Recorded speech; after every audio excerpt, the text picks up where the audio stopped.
বিসমিল্লাহির রহমানির রহিম। সূরাতুন নসর মাদানিয়া। ইযা জাআ,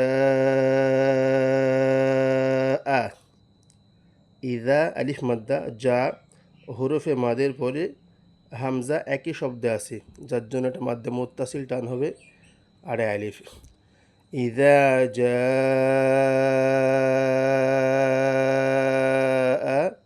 নস, নাস বলা যাবে না, নস, নসরুল্লাহি, নসরুল্লাহি ওয়াল ফাতহ, ওয়াল ফাতহ ওয়ারাআইতান নাসা, এটা ওয়াজিব গুন্না, ওয়ারাআইতান নাসা ইয়াদখুলুনা, ইয়াদ কলকলা, ইয়াদখুলুনা ফি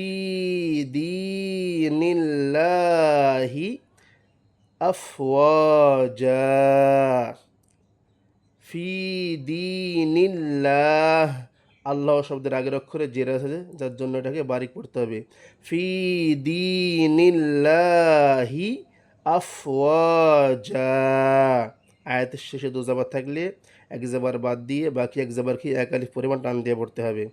ফাসাব্বিহ, ফাসাব্বিহ বিহামদি, বিহামদি রব্বিকা ওয়াস্তাগফির, ওয়াস্তাগফির, হা সাকিন হয়ে যাবে। ইন্নাহু কানা তাওয়াবা, ইন্নাহু, ইন্না এটা ওয়াজিব গুন্না, উল্টা পেশ একালি পরিমাণ টান হবে। ইন্নাহু কানা তাওয়াবা।